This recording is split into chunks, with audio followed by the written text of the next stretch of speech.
suivre si jamais il y avait une coupure de Discord. Voilà. Donc voilà le lien avec le direct YouTube. Et nous allons pouvoir commencer cet ultime TD numéro 11. Pfiou, ça en fait des TD en distanciel. Hein. Parce que je crois que le seul TD que l'on n'a pas fait en distanciel, c'était le TD1. Peut-être le TD2 aussi. Bon, en tout cas, voilà le dernier TD avant la dernière ligne droite, qui est le partiel donc, de la semaine prochaine.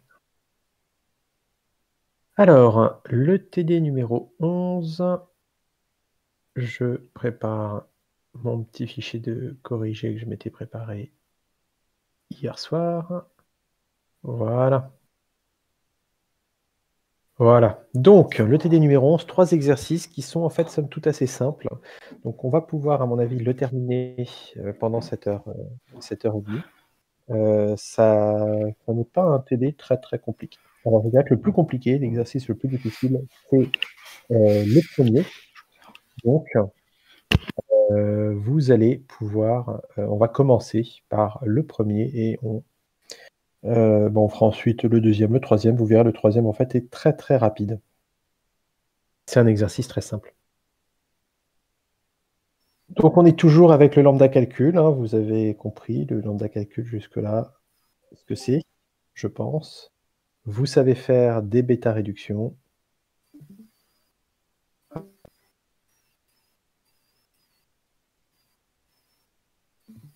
Et voilà. Donc, on va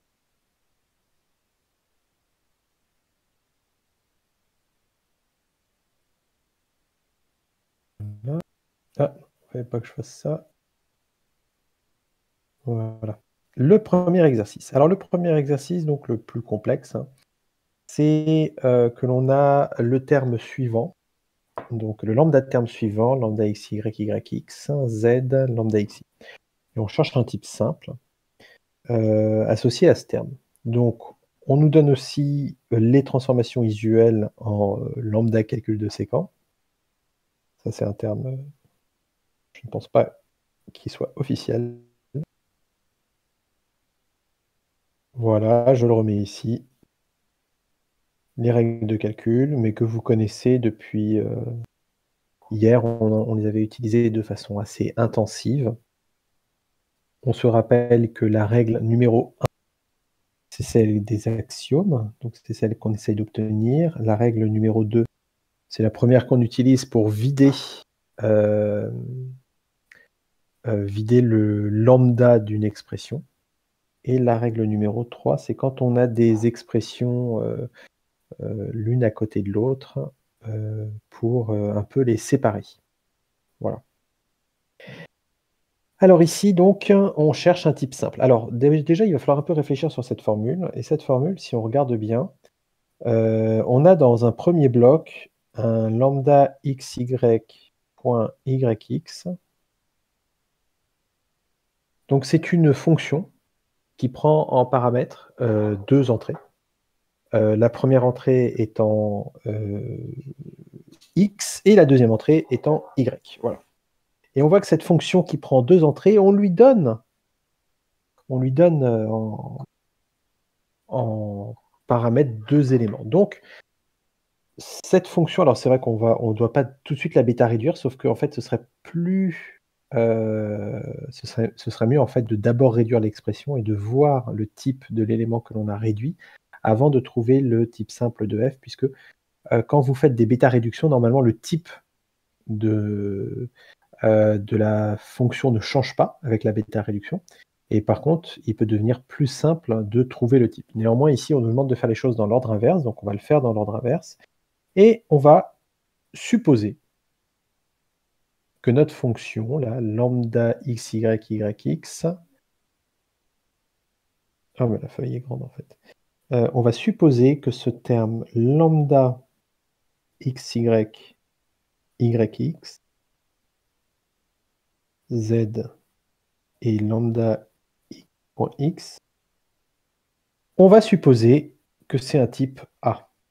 On ne sait rien du tout de A. A est peut-être quelque chose de plus complexe, du genre B implique B, ou B implique B, des choses comme ça. Mais pour le moment, on va supposer que c'est un type, et puis on verra après à quoi devrait être égal à A pour que,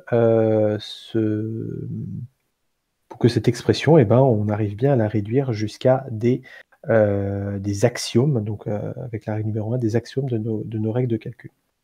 Alors par contre, ici, il y a une différence notable, c'est que nous avons des variables libres. Nous n'avons pas que des variables muettes. Jusque-là, à chaque fois que vous avez fait ce travail, il n'y avait que des variables muettes, c'est-à-dire des variables contrôlées par des lambdas. Ici, il y a une variable libre. Pourriez-vous me dire laquelle est-ce?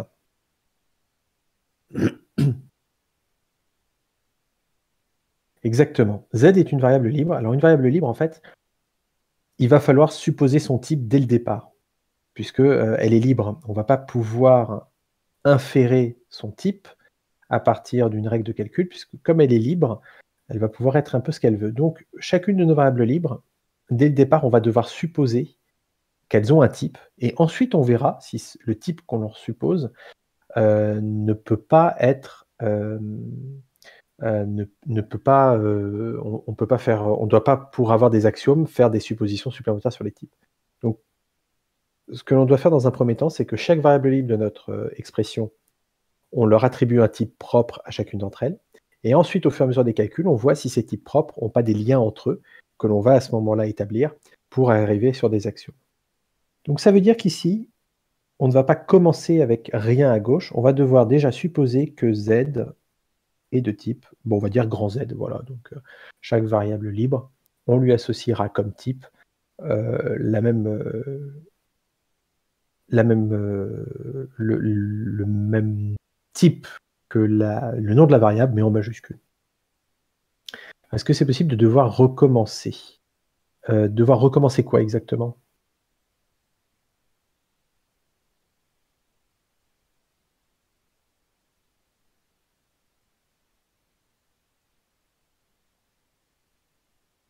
Alors, en fait, vous n'allez pas vous tromper de type. Vous allez dire, si vous avez une variable libre qui s'appelle Z, vous allez dire qu'elle est de type Z. Si vous en avez une autre qui s'appelle M, vous allez dire qu'elle est de type M. Et puis ensuite, vous avancerez dans votre lambda calcul et dans votre calcul de lambda séquent là.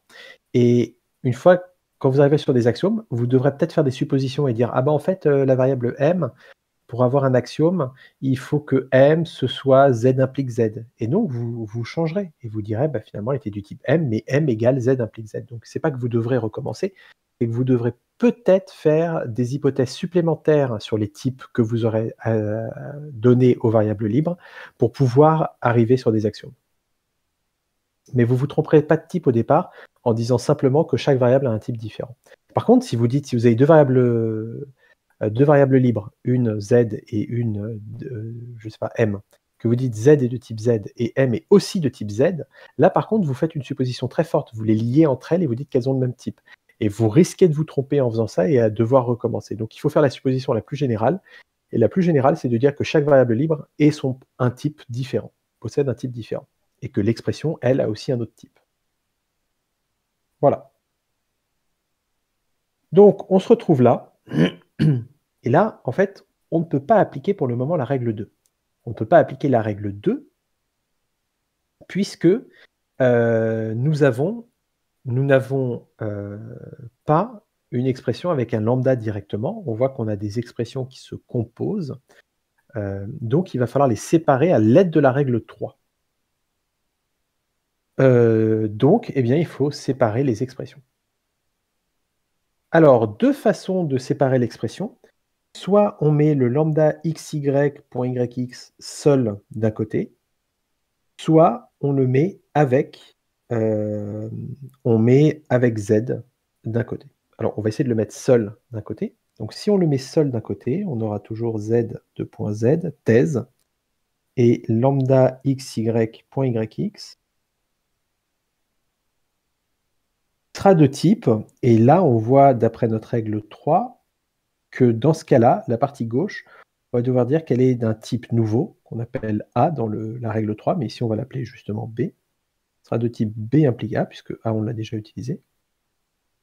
Et ça veut dire que Z lambda X sera de type B. Voilà. Donc ça, c'est la première étape de notre calcul. On va voir si ça fonctionne. Ensuite, nous allons continuer cette règle.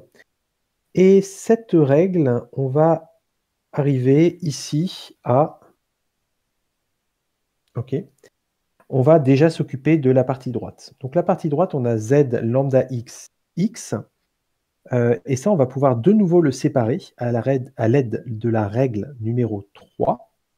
Et on va avoir donc d'un côté Z qui sera de type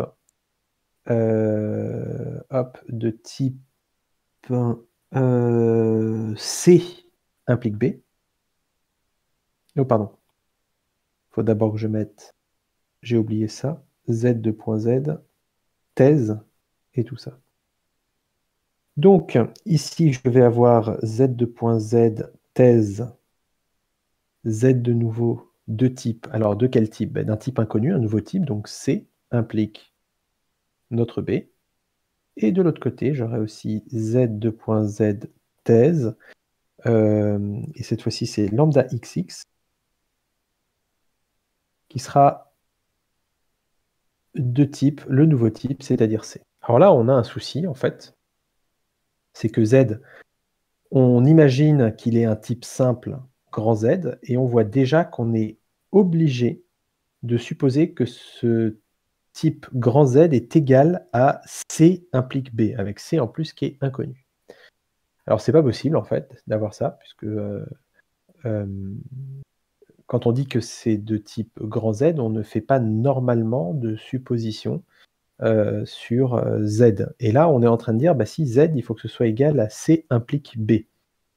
Donc là, c'est pas possible. On pourrait dire l'inverse. On pourrait dire, ah oui, B, qui est un type qu'on aurait introduit auparavant, B, c'est égal à Z implique A, donc voilà. On peut faire ça, mais il ne faut pas qu'on fasse l'inverse. C'est-à-dire qu'il ne faut pas qu'on ait une hypothèse qui se fasse sur le type de Z qu'on avait défini dès le départ.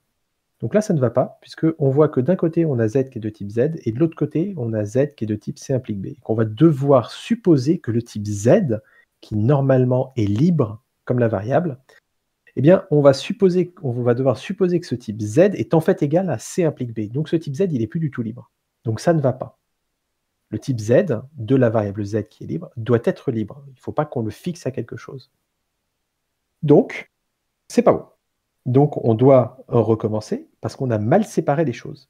C'est-à-dire qu'au lieu de mettre Z à droite, eh ben, on va peut-être le mettre à gauche et ça marchera peut-être mieux. Donc c'est pas grave, hein. C'est pour vous montrer qu'effectivement, il y a des choix qui sont importants. Donc on va mettre Z à gauche, et ici, on va avoir tout seul à droite un lambda X qui sera de type B. Voilà. Alors on va continuer Z de point Z ici, thèse. Voilà. Alors on va continuer à droite, et à droite, on va pouvoir utiliser quelle règle pour le lambda XX?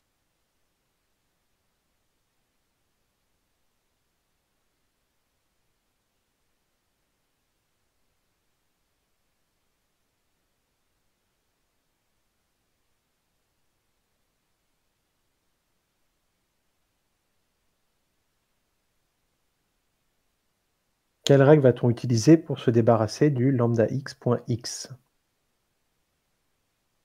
Oh pardon, excusez-moi, je suivais plus le chat, c'est pour ça, mais je voyais d'un seul coup plein de messages qui apparaissent. Tout à fait. On va devoir utiliser la règle numéro 2. Alors attendez, il y a plein de... Ok, j'ai mis la thèse, excusez-moi, j'ai raté plein de messages de chat depuis 22h14, si normalement.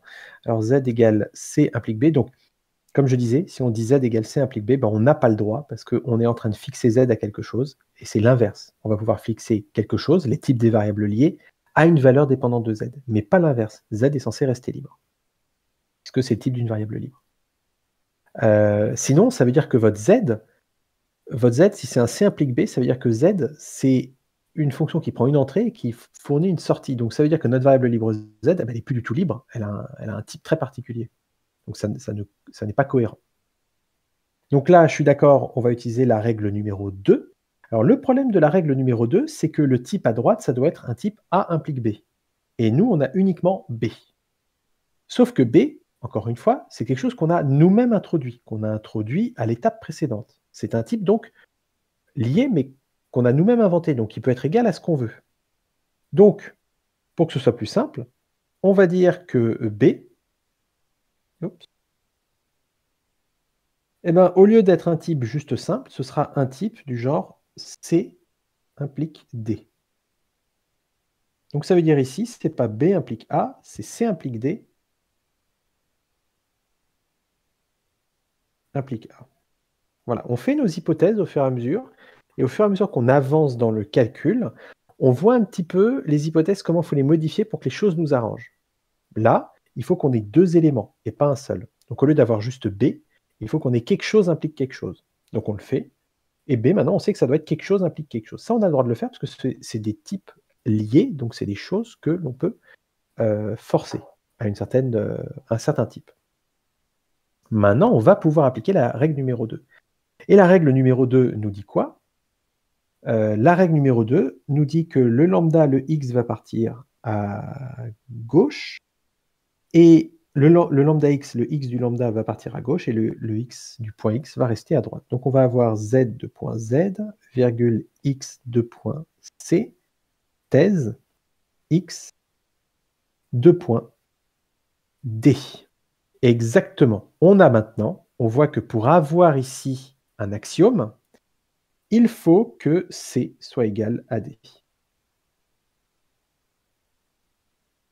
Donc si C est égal à D, on revient en arrière et partout où on avait C et D, on va mettre C et C.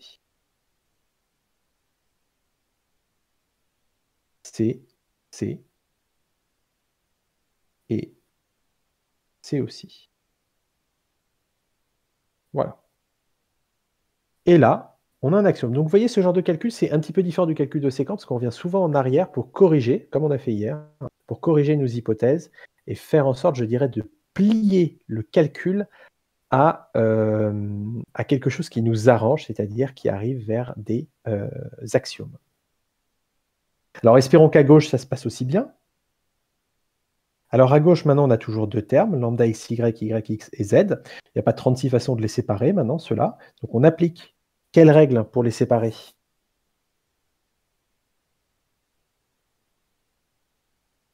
On va appliquer la règle numéro 3, ce qui fait que on a z de type z, thèse lambda xy point yx, qui sera de quel type? D'après ma règle numéro 3, la partie gauche devient de quel type?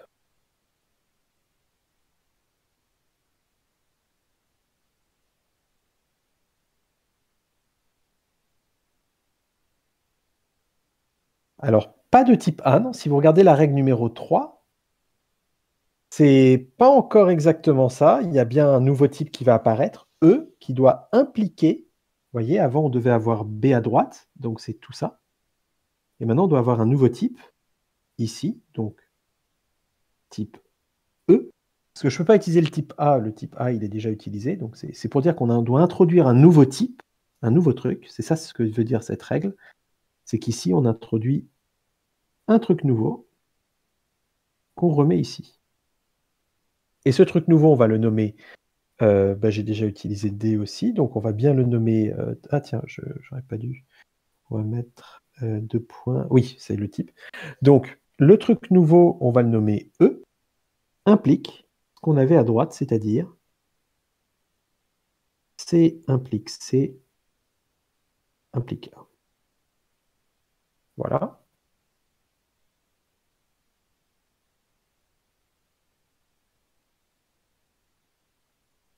Et à droite, que va être, qu'est-ce que je vais avoir à droite?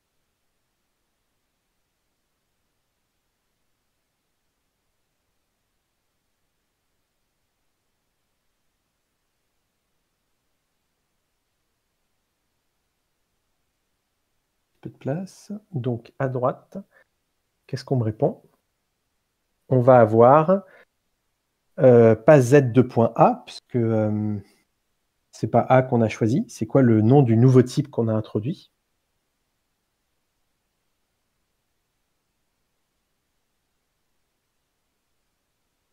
Voilà, c'est E. Donc, on va avoir ici Z de point Z, thèse. Et donc, la partie droite de mon produit, c'était Z, qui sera de type le nouveau type que j'ai introduit, c'est-à-dire E. J'en déduis quoi pour avoir un axiome?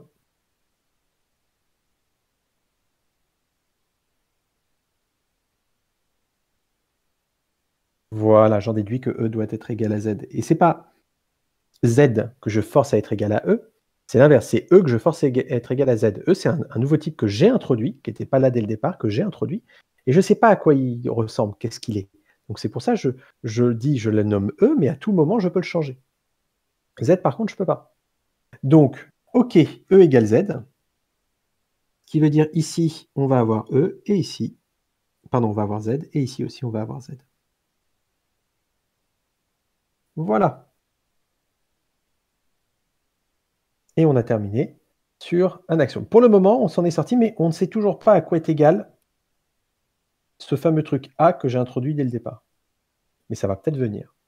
Et pour le moment, on a une condition qui nous a permis de remplacer le D qu'on avait introduit, une condition qui nous avait permis de remplacer, pardon, le B qu'on avait introduit, et le E. Alors, maintenant, je vais pouvoir m'occuper de la partie gauche de mon calcul, et quelle règle je vais pouvoir appliquer sur cette partie gauche? La règle numéro 2, qui va prendre le premier lambda, alors c'est le X ou le Y qui va passer à gauche du thèse? C'est le X, et le X sera à ce moment-là de quel type?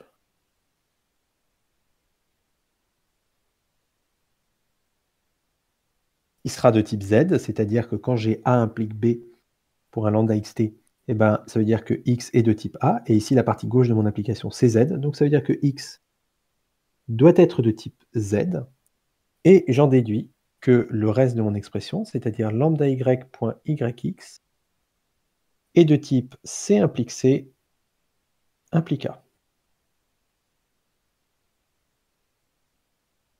Quelle règle je peux appliquer maintenant pour réduire plus mon expression? Toujours la 2. Qu'est-ce qui va passer à gauche du signe thèse? C'est Y. Qui sera de quel type?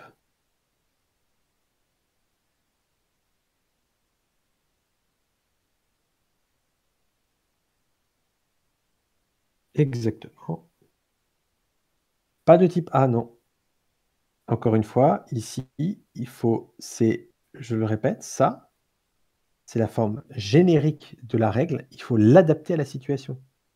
Ici, on voit que donc, il faut que lambda x.t soit de type A implique B.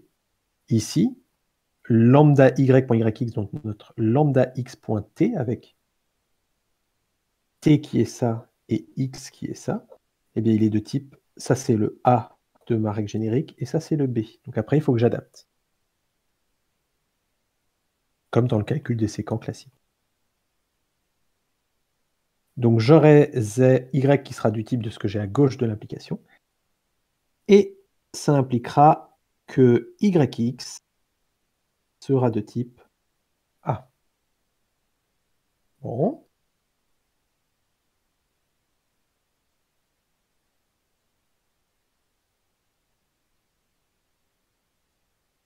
Et maintenant, quelle règle je peux utiliser pour réduire encore un peu plus?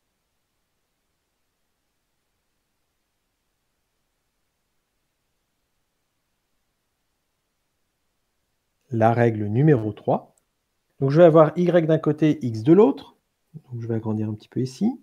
On va avoir Z de type Z, X de type Z, Y de type C implique C, thèse Y, la partie gauche, qui doit être égale à quelque chose.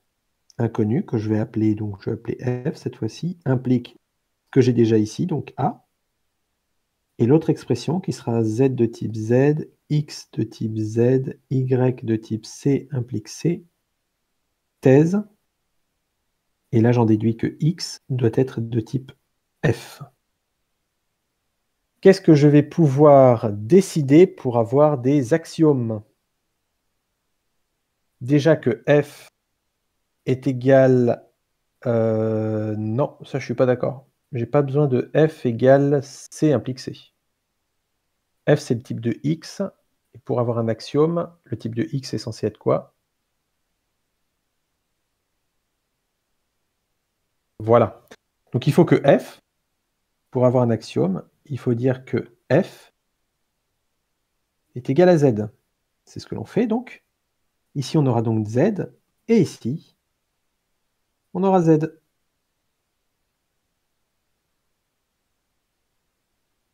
Très bien. Donc le nouveau type f est maintenant connu. Et pour avoir un axiome, il faut que je dise quoi sur le type de y, et donc sur z, a et un autre. Qu'est-ce que je vais pouvoir en déduire ici?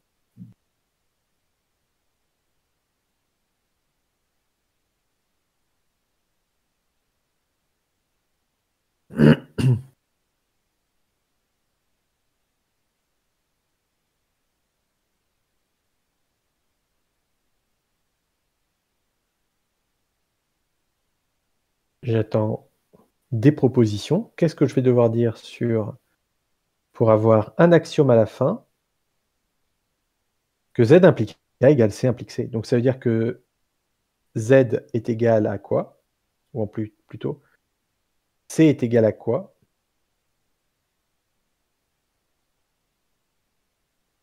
C égale z et égale a. On va pouvoir dire que z égale a égale c. Voilà. Ce qui veut dire qu'ici, nous aurons un z implique z. Et ici, ça deviendra un z implique z. Alors pas besoin de le changer partout, hein. Mais ça veut dire que comme on a marqué a égale z, ça veut dire qu'ici, c'est z. Alors ici, vous avez un problème pour choisir f égale x ou f égale z. Vous parlez de cette partie-là, où on avait f. D'accord. Alors, pourquoi vous voudriez dans l'ensemble? Alors, est-ce que vous pouvez expliciter un peu plus votre question? Parce que j'ai pas très bien compris, en fait, votre question.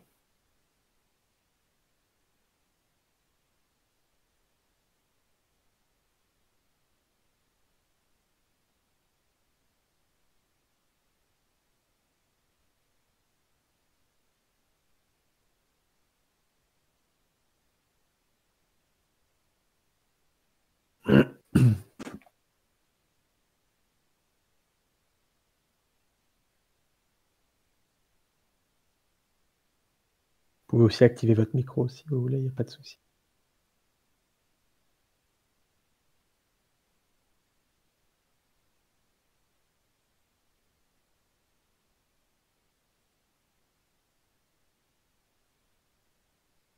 Alors, pour obtenir un axiome, il faut choisir de prendre la lettre choisie comme f égale x ou f égale z. Alors, pour obtenir un axiome, il faut que vous ayez à droite quelque chose qui apparaît déjà à gauche.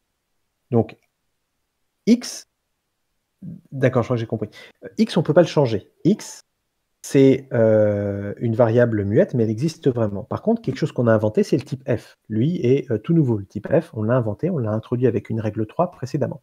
Donc c'est f qu'on peut modifier, mais x, c'est une des variables, on ne la modifie pas. C'est que les types qu'on peut modifier pour les adapter à une de nos règles. Donc ce serait ceux qu'on peut changer, adapter, c'est f, c, etc. Mais c'est jamais, jamais ce que je mets en bleu, c'est-à-dire les parties gauches, c'est-à-dire les formules, elles, on ne les change pas. Les variables ou les les fonctions, les lambda fonctions, les lambda expressions, elles, on ne peut pas les changer, on ne peut pas les tordre ou quoi que ce soit, on ne va pas dire x est égal à quelque chose. C'est le type de x, qui ici vaut f, qu'on va adapter pour que, parce que f, on l'a introduit, c'était un nouvel élément introduit par la règle numéro 3, on a dit on choisit f, mais on est complètement libre de ce que peut valoir f. Et on se rend compte que si on n'avait pas choisi f, mais en fait plutôt z, comme nouveau type, ça collait pile poil pour avoir un axiome. Donc c'est pour ça que à tout moment, ces nouveaux types qu'on introduit par la règle numéro 3, on peut les changer pour les faire coller à ce qui nous intéresse. Ou même le type dont on a fait l'hypothèse au départ, le type A, on va pouvoir le changer pour que ça s'adapte bien à nos hypothèses de travail, qu'on arrive bien sur des axiomes. Donc voilà pourquoi ici, c'est f qu'on va pouvoir adapter. Et pour que ça s'adapte, il faut retrouver, est-ce qu'à gauche, on a déjà un type attribué pour x? Oui, c'est x qui vaut z. Donc, à droite, ce f, je vais pouvoir le changer, parce que je l'avais posé, j'avais dit, bah tiens, j'introduis un nouveau type f, mais il pourrait être égal à ce que je veux, et je vais dire, bah maintenant je sais ce que je veux que ce soit z.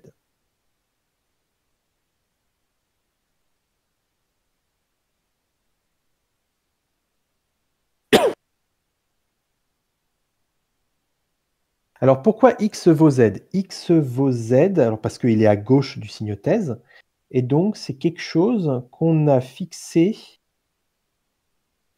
ici. Voilà. À cet endroit-là, quand on a fait notre lambda calcul, on avait donc appliqué la règle numéro 2 sur le lambda x, ici. Donc cette règle dit, quand on a un lambda x point quelque chose, on fait passer le x du lambda à gauche et on lui donne le type qu'on a à gauche de l'implication de notre type. Or, notre type, il était à gauche de l'implication c'était z, à droite c'était c implique c implique a. Donc on a pris dans le lambda la première variable muette, c'est-à-dire x, on l'a fait passer à gauche. On retire donc dans notre expression le x du lambda. Le x se retrouve à gauche et comme type, il va prendre z. Et le type de droite qui est là, c implique a, devient le type qu'on associe à lambda y, yx. Voilà pourquoi on a dit que x valait z. À un moment donné, il est passé à gauche du signe thèse. Donc dès que ça passe à gauche du signe thèse, il ne faut pas le voir comme un calcul de séquent avec des hypothèses à gauche et des conclusions à droite ici. Il faut voir qu'à gauche, ce sont mes hypothèses de type et à droite, ce sont mes conclusions, si vous voulez, de typage. Donc si à un moment donné, ma conclusion de typage correspond à mon hypothèse de typage, eh ben, j'ai mon axiome.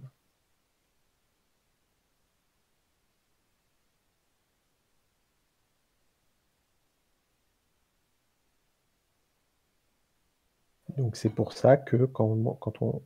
Ok. Donc c'est pour ça que quand on arrive à un moment donné à x de type f, ça c'est ma conclusion de typage, et que dans mon hypothèse, j'ai x qui doit être de type z, et que je vois que f, je peux le plier à ma volonté et le rendre égal à ce que je veux, je saute sur l'occasion et je dis, bah tiens, f ça vaut z en fait, et j'ai comme ça mon axiome.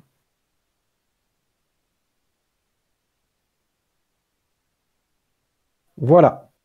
Donc au final, on se rend compte que toute cette lambda expression, elle doit être de type z, c'est-à-dire le type que l'on associe à notre variable libre z. Bon.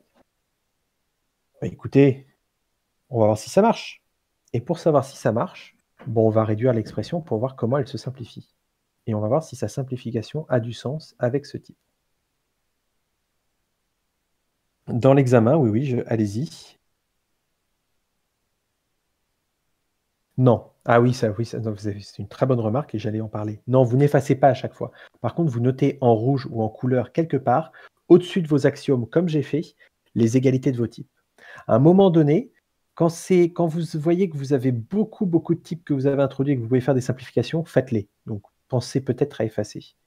Mais c'est vrai que sinon, ou alors développer une branche qui va vous donner un type. Par exemple, vous voyez cette branche-là à droite nous a permis de dégager un certain type, et après, vous l'adaptez pour la branche de gauche. Mais n'effacez pas à chaque fois, vous pouvez faire comme j'ai fait, écrire en rouge vos trucs, mais après, vous allez quand même avoir beaucoup de choses qui risquent d'apparaître. Et donc, à un moment donné, ça vaut peut-être le coup, pas d'effacer, mais quand vous passez à l'étape d'après, de faire vos adaptations. C'est-à-dire, vous voyez, à un moment donné, on était à ce niveau-là, le premier niveau. Donc on avait écrit un type ici, c'était le type B. Et puis là, on a fait l'hypothèse que B, ça valait C implique C. Puis on est remonté, et puis on a vu qu'on faisait une hypothèse sur X qui était de type C, etc. Et donc, quand vous allez ici sur la partie gauche, eh bien, vous allez pouvoir faire l'hypothèse que, je vais y arriver, ben, que comme vous avez trouvé que B valait C implique C, quand vous allez passer de là à l'étage supérieur, vous allez pouvoir remplacer B par C implique C. Voilà, donc vous pouvez faire vos remplacements quand vous passez aux étapes suivantes. Alors tiens, une chose qui m'a échappé, c'est qu'on aurait pu simplifier déjà avant la lettre C, puisqu'on faisait l'hypothèse ici que X était de type Z. Alors attendez, je vais enlever le rouge parce que j'en ai mis partout, comme d'habitude.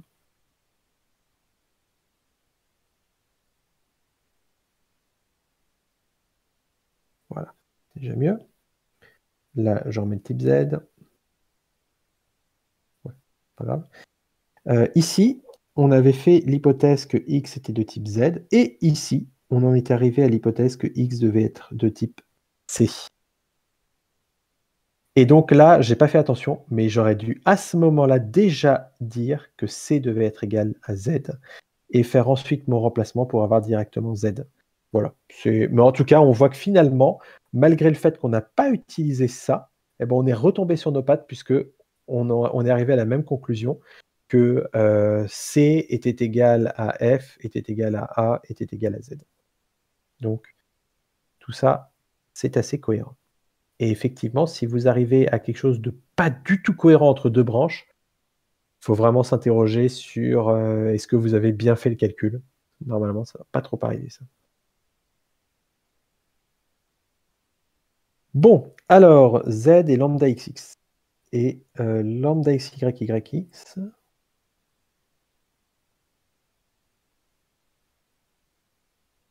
Z et lambda X. Donc ça, c'est ma formule et je vais la réduire. Et j'espère que ça va me donner quelque chose qui me semble être de quel type. Il faudra que le résultat soit de quel type. Voilà. Donc on va voir comment ça se réduit.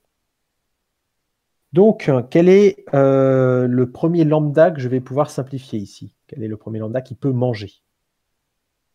Le lambda x de gauche, qu'est-ce qu'il va manger?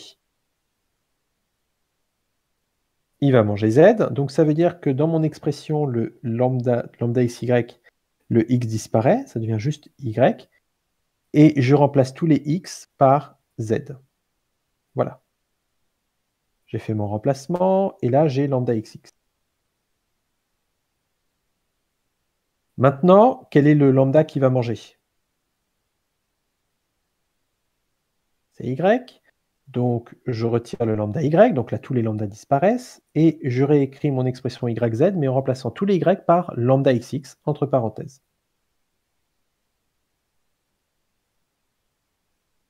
Quel est le prochain lambda qui mange?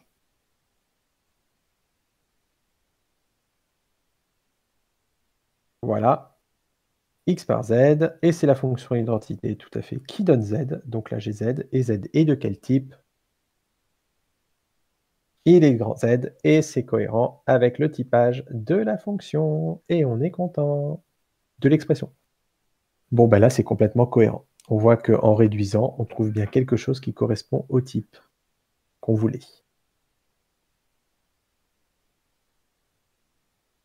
Mais vous voyez que finalement, en faisant d'abord la réduction, et ensuite Alors ça, c'est une vérification. Bon, il n'y a même pas besoin de vérifier, puisque on a fait le calcul, et il est bon, notre calcul. C'est de type Z. Mais ça nous conforte dans notre idée que ça marche bien, parce qu'en faisant la lambda réduction, ben, on voit que c'est bien de type Z, parce que ça nous donne Z.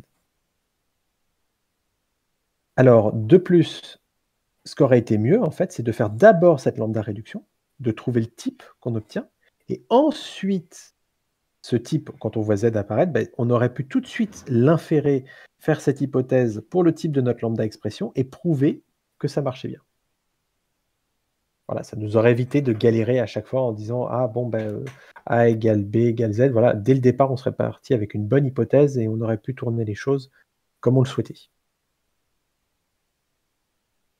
Pourquoi le faire 2 fois? Pourquoi faire quoi 2 fois exactement?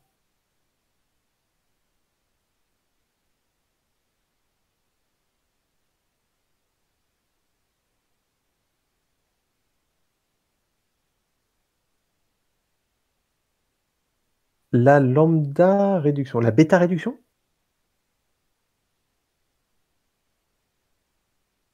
Heu, je l'ai faite qu'une fois?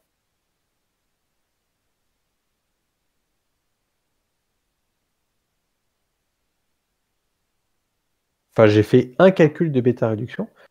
Ah! Trouver le type, bah, c'est parce que l'exercice me le demande, mais, hem, en fait, ce qu'on peut faire effectivement, c'est à partir d'une lambda expression, si on voit qu'elle peut être réduite par bêta réduction, on fait la bêta réduction pour simplifier et une fois qu'on a fait la bêta réduction, sur cette expression bêta réduite, on fait un calcul de type et ça donnera le même type que l'expression qu'on avait dès le départ.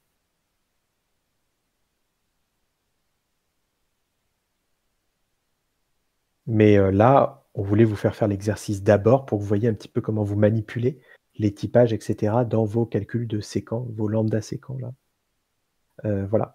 Mais sinon, normalement, on fait plutôt la bêta réduction pour trouver, une expression équivalente et cette expression équivalente, si elle a vraiment un type simple comme Z, bon, bah, c'est fini, on a terminé.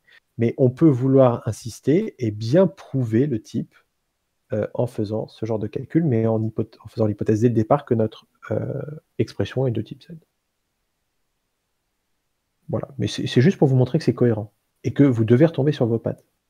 Donc si à un moment donné, on vous demande par exemple dans le partiel, on vous donne ça, on vous demande de calculer la bêta réduction, vous trouvez ça et qu'après on vous dit, quel est le type de f?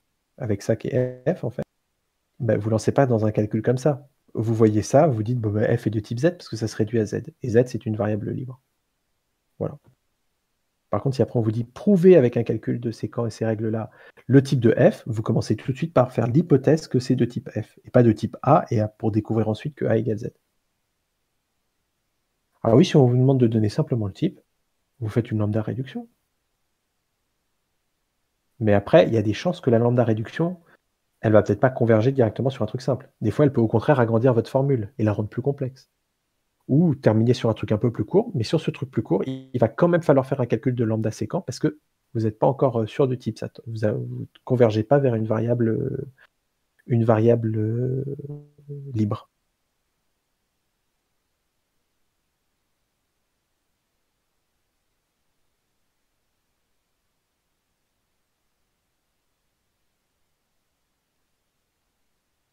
Oui, tout à fait. Vous pouvez chercher sur ça si vous avez quelque chose de plus court. Quand vous faites une bêta réduction, vous êtes censé vous trouvez des choses équivalentes, donc de même type. Tout à fait.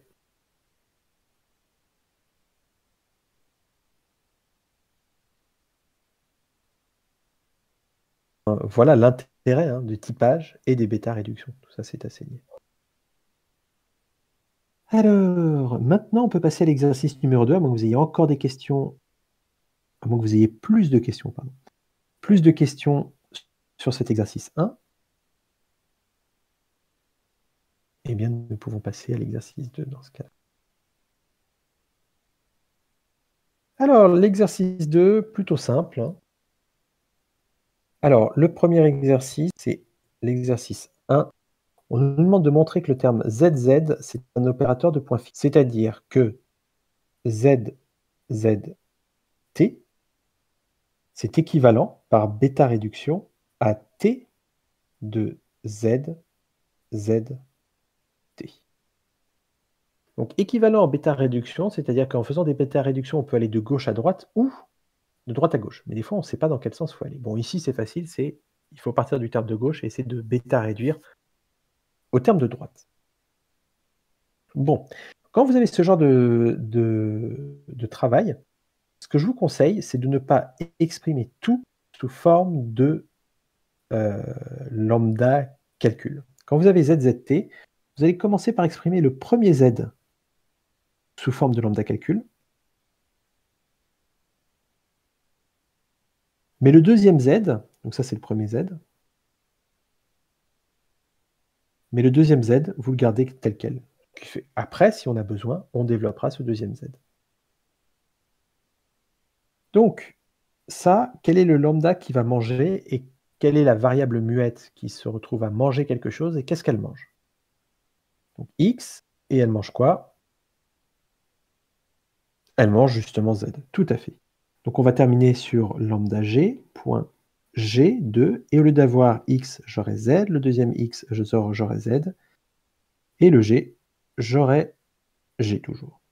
Toujours, et là, je vais avoir T. Quel est la prochaine variable muette qui mange et qu'est-ce qu'elle mange? G, et elle mange T. Ça veut dire que tous les G sont remplacés par des T. Et oh, dis donc, c'est ce qu'on voulait. Donc vous voyez, en évitant de transformer le second Z tout de suite en lambda expression, en lui gardant sa forme un peu factorisée, bah, je rends mon calcul un peu plus simple, j'évite d'avoir plein de lambda et plein de variables partout. J'ai quelque chose d'un peu plus simple à manipuler et je vois tout de suite apparaître la forme que je voulais voir apparaître.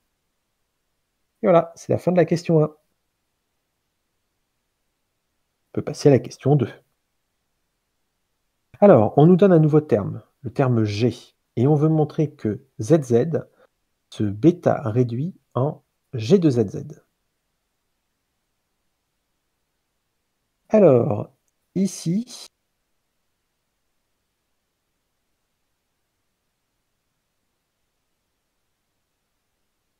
ici, on va développer, ici, on va montrer que ces deux termes convergent tous les deux vers un terme commun, se réduisent tous les deux à un terme commun.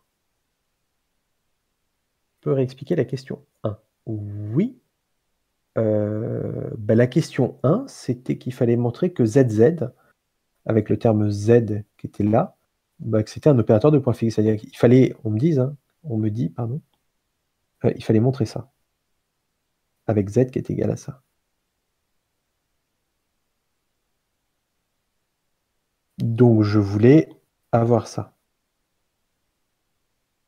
Donc je transforme le premier Z par sa lambda expression. Le deuxième Z, je le laisse tel quel pour le moment. Puis le T, il n'y a rien à faire. Je fais une bêta réduction. Je refais encore une bêta réduction et je vois que j'arrive tout de suite sur la formule. Et j'ai bien montré que ça, c'est ZZT. C'était bien égal à T de ZZT. Donc je montrais ce qu'on me demandait.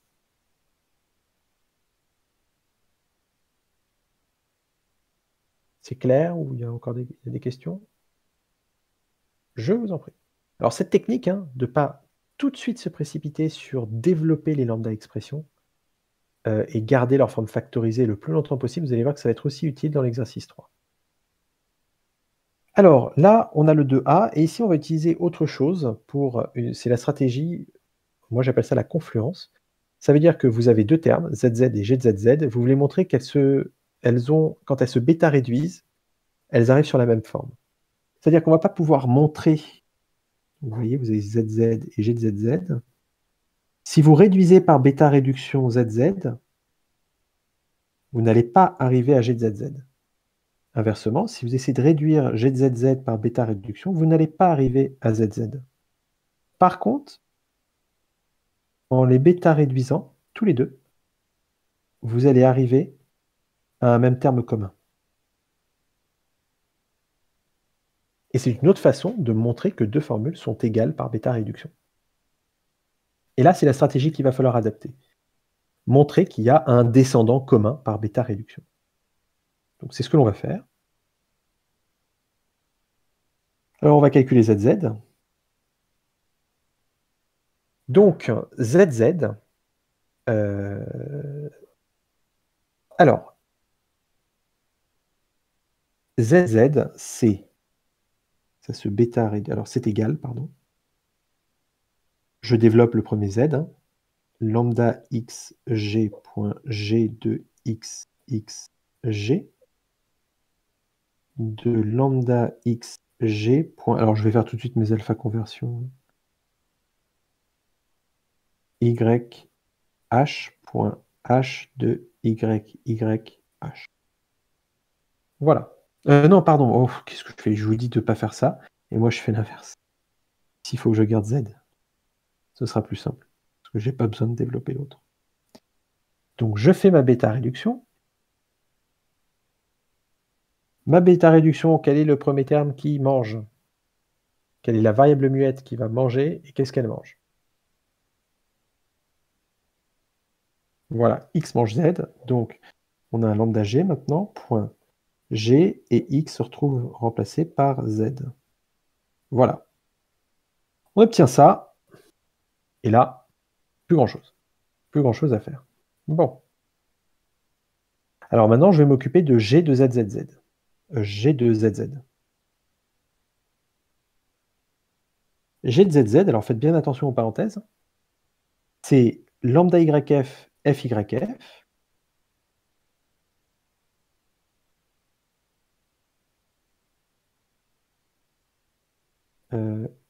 fyf, appliqué à zz. Alors, quelle est la première variable muette qui mange et qu'est-ce qu'elle mange?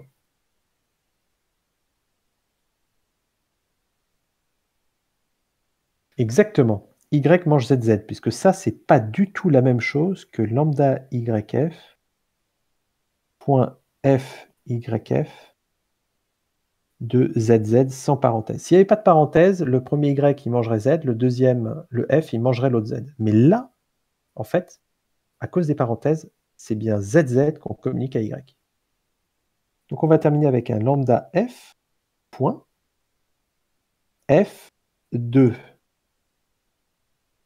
zz, hop, entre parenthèses, f. C'est ça.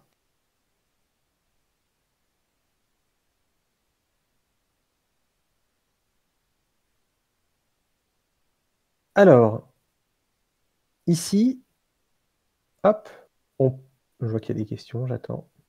Il y a un petit tour de magie qui arrive. Oui, on va faire une alpha conversion, je suis d'accord. On va pouvoir remplacer f par g.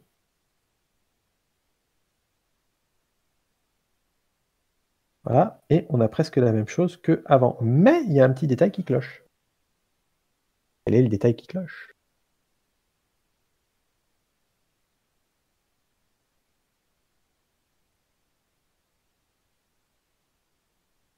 Voilà, on a les parenthèses.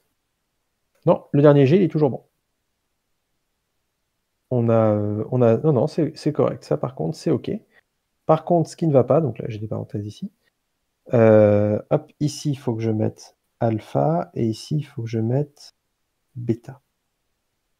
On a des détails qui clashent, c'est qu'ici, on a des parenthèses que l'on n'a pas, hop, ici.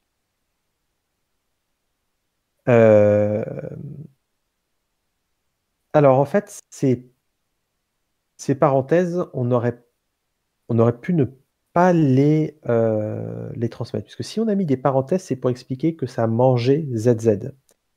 Mais c'est le terme ZZ qu'on veut communiquer à Y. Quand on donne à manger une lambda expression, en général, cette lambda expression est entre parenthèses, par exemple, un truc comme ça.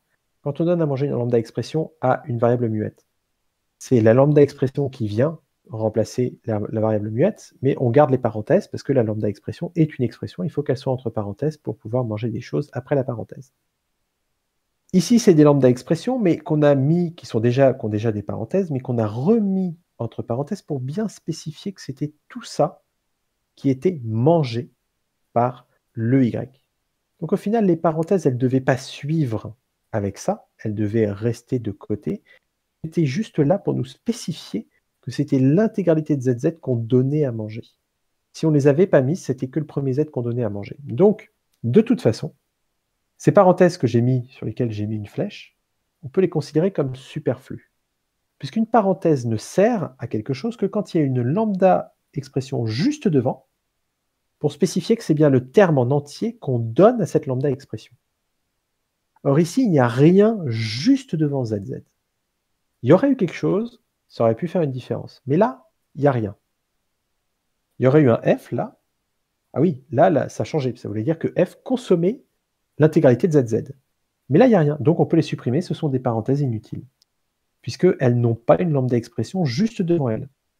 Donc elles sont superflues. On peut les supprimer ou les garder. Ça reste équivalent. Et on peut avoir ça. On peut les supprimer parce qu'il n'y a rien juste devant la parenthèse. Il n'y a aucune lambda expression devant la parenthèse. Alors, les parenthèses que j'ai rajoutées là n'auront pas d'incidence sur les variables muettes, puisque il n'y a rien ici. Sur cette flèche que je monte là, il n'y a rien là. Il y aurait eu quelque chose, ça aurait pu avoir de l'incidence sur les variables muettes du quelque chose que j'ai mis là-dedans. Si ce quelque chose était une lambda expression. Si c'était par contre une variable libre, ça n'aurait aucune incidence non plus. Donc, il y aurait une lambda expression à l'endroit où j'ai mis la flèche ici. Oui, ça aurait été important les parenthèses. Elles auraient une incidence sur les variables muettes de la lambda expression qui aurait pu être là. Mais là, il n'y en a pas de lambda expression. Donc, les parenthèses ne sont pas utiles.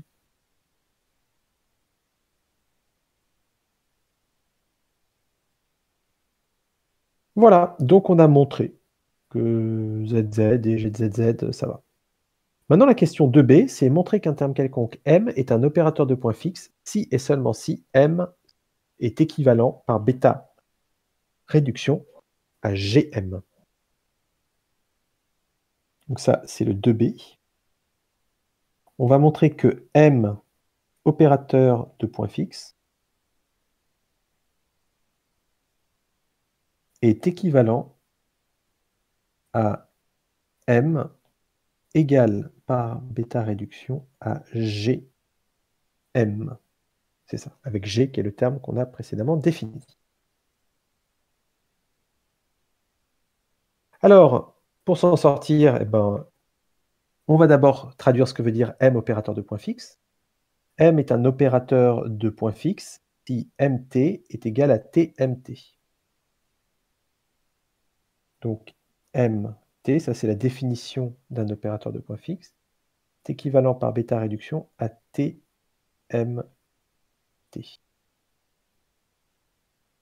C'est ça. Il faut dire que c'est équivalent à M est équivalent par bêta réduction à GM. Ok. Alors, on va commencer par, bon, je ne sais pas laquelle vous préférez, mais on va faire l'implication de droite. Donc on va montrer que si on a MT qui est équivalent par bêta réduction à TMT, ça c'est notre supposition, ça implique que M est égal par bêta réduction à GM.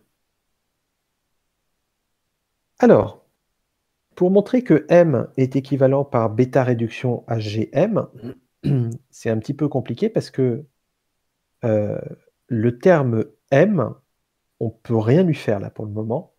On ne peut pas le réduire, vu que M, c'est un terme quelconque. Donc on ne va pas pouvoir faire grand-chose.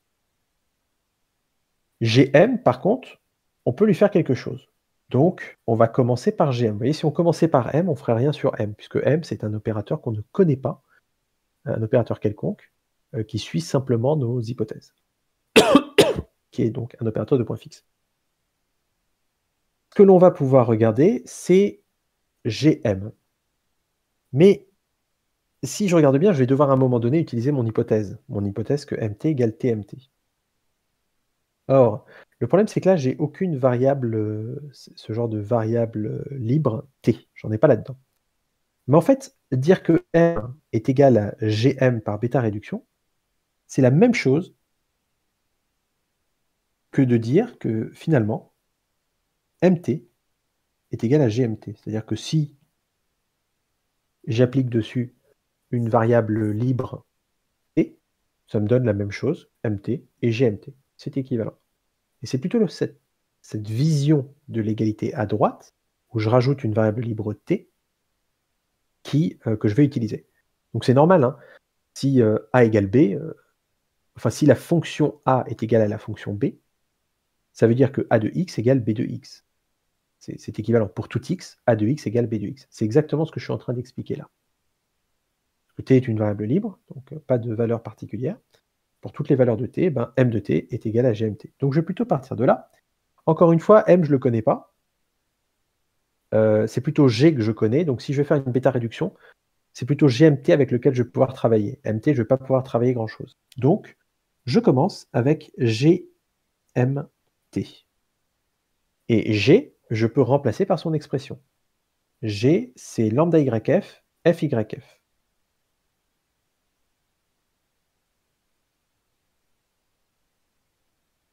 Voilà. Auquel j'applique m et auquel j'applique t. Alors, quelle est la première variable muette qui peut manger et qu'est-ce qu'elle va manger?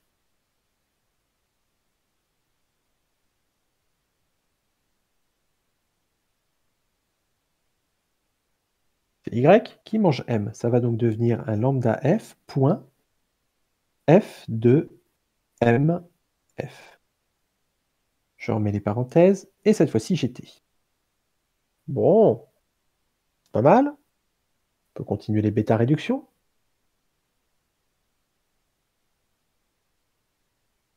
Et qui va pouvoir manger qui maintenant?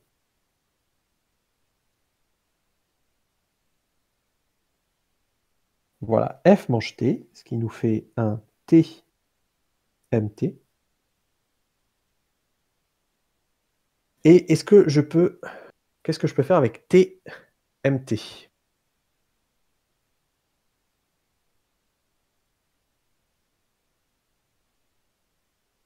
N'oubliez pas qu'on a fait une hypothèse.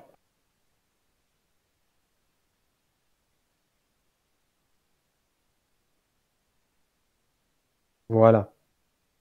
tmt, on va pouvoir le remplacer par mt. C'est mon hypothèse que j'ai ici. Donc tmt, je peux dire que c'est égal à mt.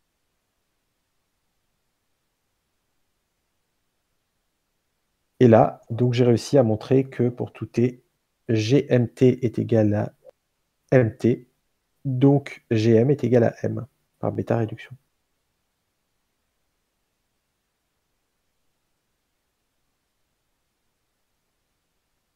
Et voilà. Mais là, le petit piège, je dirais, dans la démonstration, c'était qu'il fallait rajouter un petit t à chacun des opérateurs pour dire, voilà, il faut quand même quelque chose pour travailler dessus. Donc pour dire que pour qu'une fonction a soit égale à une fonction b, il faut essayer de prouver des fois que pour tout x, a de x est égal à b de x. C'est un peu ce qu'on fait là, on lui donne une variable libre. Bon, parce que cette variable libre, elle est présente dans mon hypothèse, donc j'aimerais pouvoir l'utiliser. J'ai prouvé donc l'implication de gauche vers la droite. Je vais maintenant prouver l'implication de droite vers la gauche. Donc, je vais supposer, supposons M qui se bêta réduit à GM, et on va essayer de montrer que M est un opérateur de point fixe. Donc, on va calculer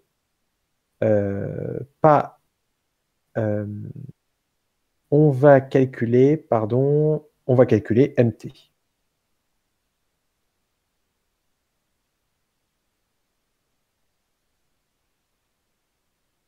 Alors celui-là est plus simple, hein, parce que qu'est-ce qu'on peut faire maintenant pour calculer MT?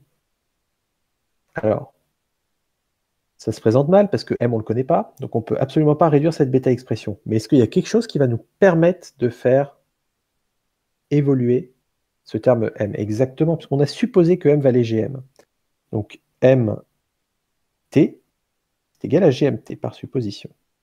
Mon but, c'est montrer que MT, j'arrive à T de MT. Ça, c'est cette fois-ci ce que je veux prouver.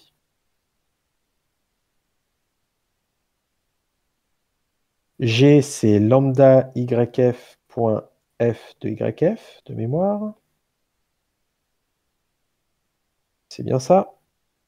À qui je donne M et T. Qu'est-ce que je peux faire ici? Qui mange quoi?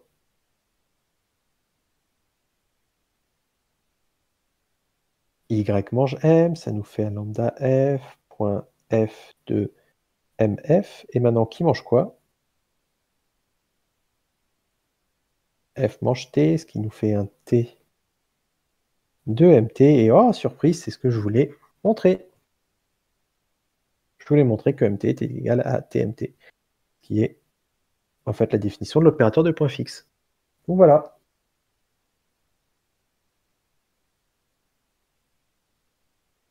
C'est pareil que la dernière expression. Pas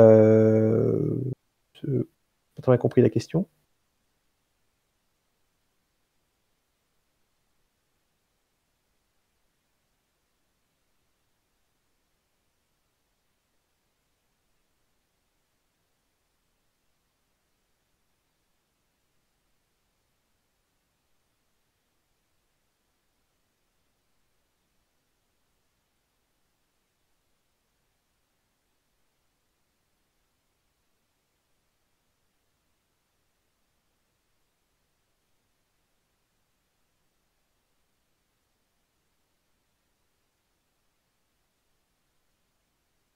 Alors, c'est pareil que la dernière expression.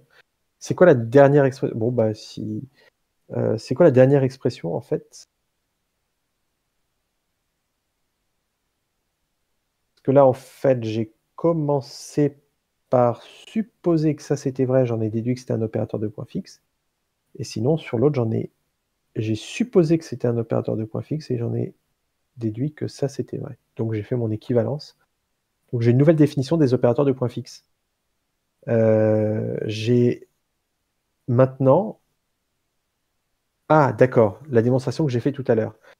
Oui, c'est-à-dire simplement faire des bêta-réductions et utiliser l'hypothèse que j'avais pour faire ma bêta-réduction. C'est les deux mêmes stratégies, sauf que l'hypothèse n'intervient pas au même moment.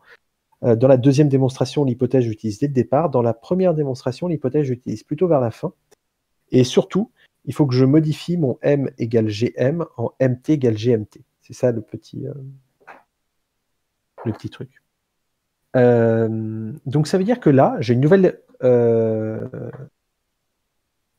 définition des opérateurs de point fixe. Au lieu de dire que MT égale à TMT, bah, il faut que je vérifie que M est égal à GM par bêta réduction, avec G qui est un opérateur très spécifique. Donc, voilà, une nouvelle définition des opérateurs de point fixe, qui n'est pas nécessaire d'apprendre, hein, mais sachez maintenant qu'elle existe. Et maintenant, le dernier exercice. À moins que vous ayez des questions sur l'exercice 2, n'hésitez pas.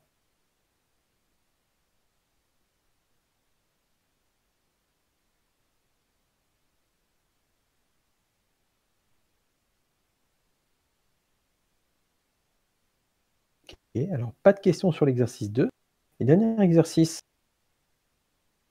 on va le faire d'une forme un peu particulière. C'est vous qui allez me dire qu'est-ce que je dois faire. Dernier exercice avant le contrôle, donc, je veux vérifier que vous êtes capable un petit peu de lire un énoncé, de comprendre ce qu'on vous demande et de vous lancer. Donc dites-moi la première question, je vous laisse le temps de le lire, etc. Mais dites-moi la première question, qu'est-ce qu'on va commencer par faire?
Ah, excusez-moi, j'ai mon ordinateur qui a complètement frisé. Est-ce que vous m'entendez toujours? Oui, on dirait que c'est revenu, mais l'ordinateur avait complètement frisé. Alors, on montre que successeur et bêta équivalent à ce qu'ils ont dit. Alors dites-moi, qu'est-ce que je vais écrire dans...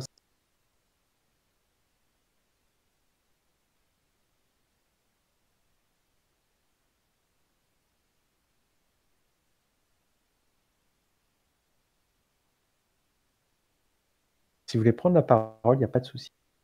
Vous pouvez.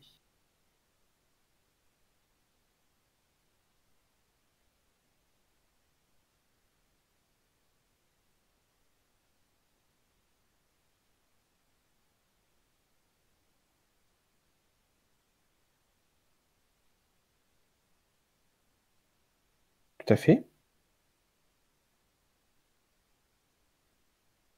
Donc, qu'est-ce que vous commenceriez par écrire? Tout à fait.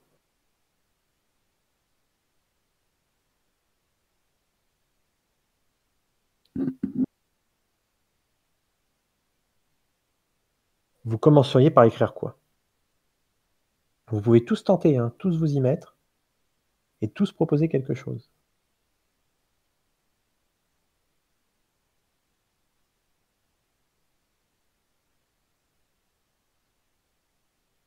Alors, pour faire plus court, hein, si vous voulez, vous pouvez écrire lambda par L dans votre réponse et je traduirai. Essayez même là, en ce moment même, sur papier, de poser quelque chose. Essayez de votre côté sur papier de poser quelque chose et dès que vous arrivez à trouver la réponse, vous la prenez en photo. OK, on commencerait par dire successeur de n, OK? Je mettrais plutôt n chapeau. Essayez même là, chez vous, hein, essayez de faire une bêta réduction de ça.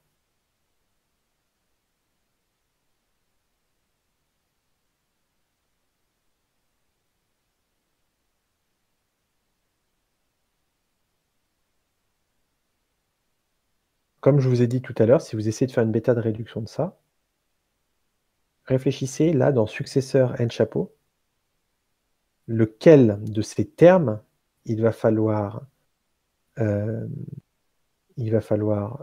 traduire en lambda expression au début pour pouvoir avoir un point de départ, pour pouvoir faire quelque chose. Alors vous me dites que c'est lambda y, f, n chapeau. Je suis d'accord. Alors il va falloir d'abord écrire, pardon, il faut d'abord écrire que c'est égal à, donc successeur c'est lambda xy point yfx. Et ensuite, vous mettez n-chapeau et vous gardez la forme n-chapeau parce que pour le moment, il n'y a pas besoin de développer n-chapeau sous sa forme de lambda expression. C'est pas nécessaire puisqu'on a ce qu'il faut pour faire tourner notre truc. Et comme vous dites, ça nous donne lambda y point. Donc vous avez dit y f n-chapeau.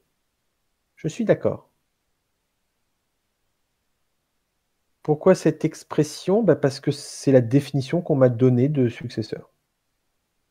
Ici. On m'a dit que successeur, ça valait ça, donc je remplace successeur par ça. Et on veut que je prouve que successeur de n, ça vaut n plus 1. Donc je calcule successeur de n.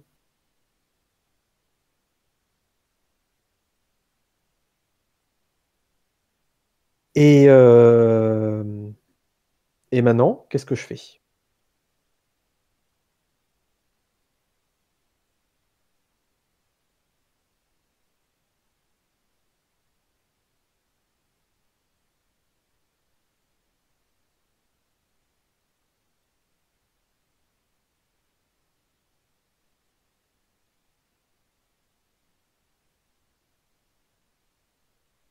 Alors comment je montre que ça se bêta réduit à n plus 1? Alors pardon, ici, il faut que je mette le signe de bêta réduction. Qu'est-ce qu'il faut que j'écrive maintenant?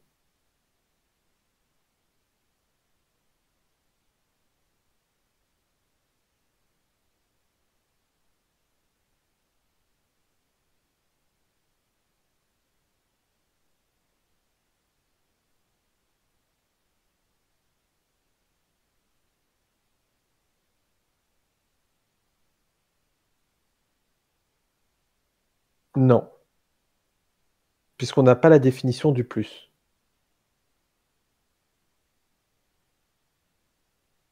Mais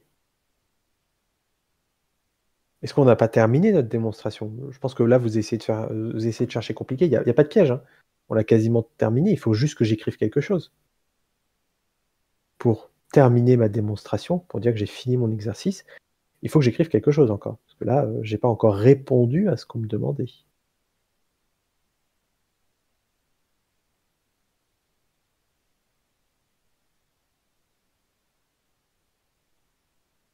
Bah oui, je suis d'accord. Lx de x fn chapeau ou ly de y fn chapeau, c'est n+1 par définition. Parce que ça, si vous regardez la définition, bon, c'est vrai pour tout n, donc n+1 chapeau, c'est égal à lambda x point x f n chapeau. Et donc ça veut dire que ça, c'est égal, on ne doit pas mettre ici le symbole bêta réduction, parce qu'on ne fait pas une bêta réduction là. On dit à quoi c'est égal, et c'est égal à n+1. Chapeau.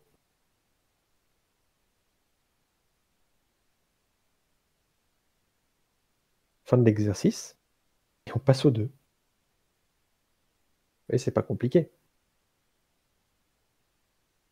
Alors le 2, eh ben pareil. Alors là, je vous invite à essayer de le faire sur papier. Normalement, dans 5 minutes, l'un d'entre vous doit pouvoir m'envoyer la photo. Prenez en photo une capture d'écran, même avec votre webcam, vous prenez votre webcam et vous prenez cette photo, vous l'envoyez, ou même vous streamez votre écran si vous avez envie.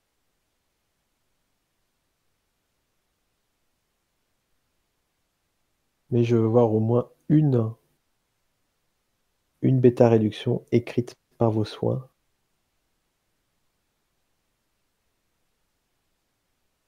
Dites-vous que c'est la dernière ligne droite.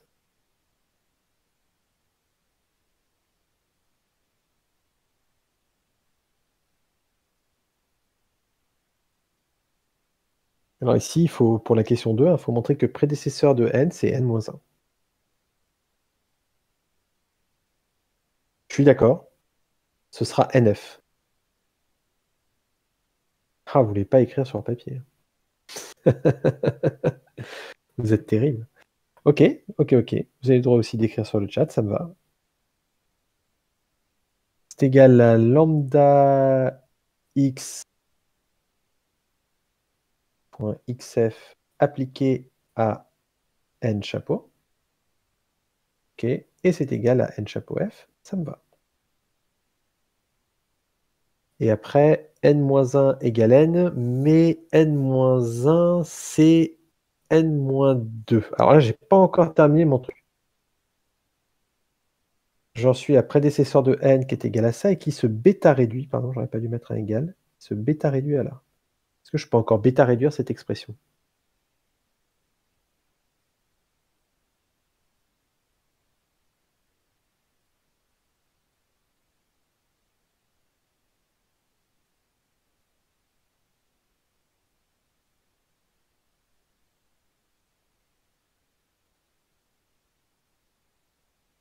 C'est f, f, euh, ffn-1, oui, d'accord,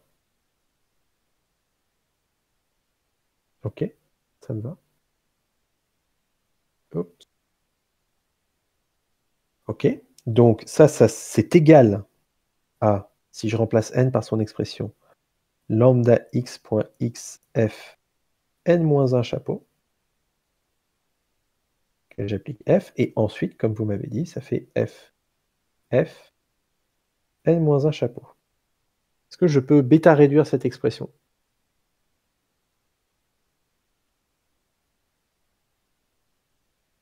Ah pardon, j'aurais pas dû mettre un égal, ici c'est une bêta réduction que j'ai fait.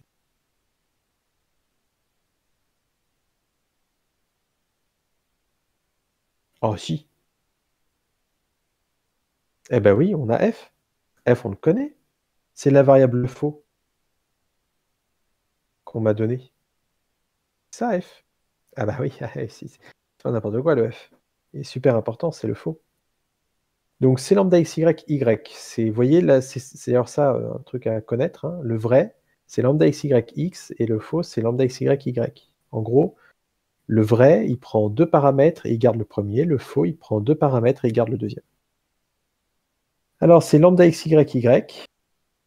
Eh ben oui, parce que comme le faux, ça prend 2 paramètres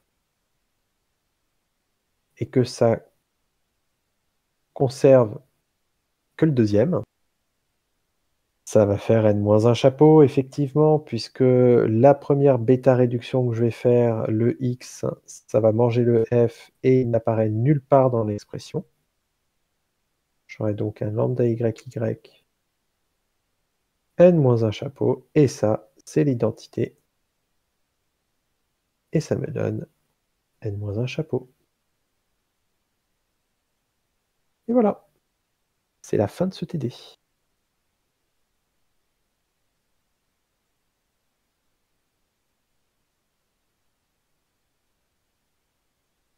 Je vous avais dit que ce TD serait moins long que les autres et qu'on arrivera à le terminer. Alors, est-ce que pour n, si n égale n plus x, dans la formule, n change? Alors là, je n'ai pas du tout compris votre question.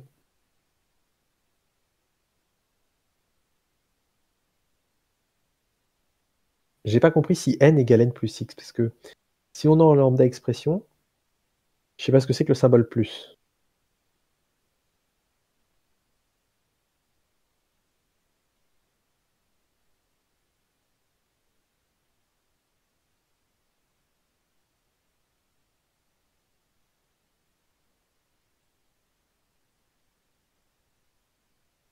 Oui, donc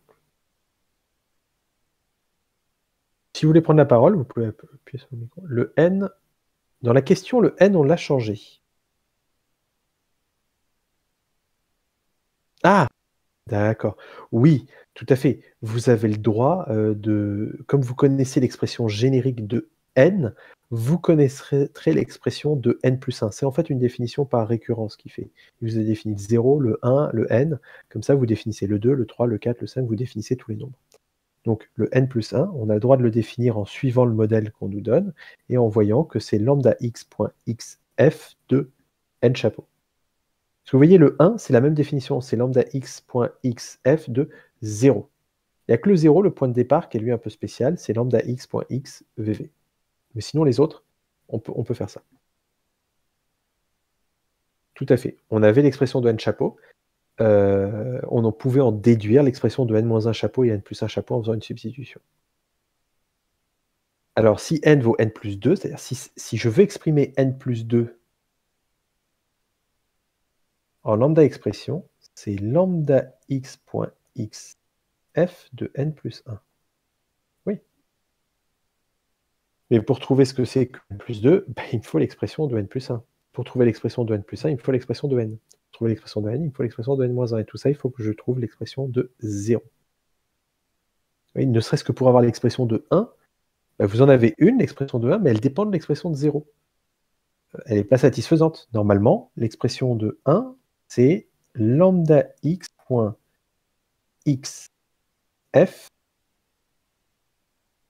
de lambda x.xvv. Voilà l'expression de 1. L'expression de 2, c'est lambda x.xf de lambda x.xf de lambda x.xvv, etc., etc. C'est pour ça qu'on ne va pas vouloir à chaque fois la lambda expression exacte de l'entier. On fait cette définition par récurrence qui est plus simple à manipuler pour les démonstrations, mais qui après, quand on va vouloir bêta réduire toute une expression, bah, soit on réduit, mais on ne veut pas réduire jusqu'au bout, on veut réduire jusqu'à un certain cran, et on s'arrête, soit on va vouloir réduire jusqu'au bout, et là par contre ça va prendre du temps.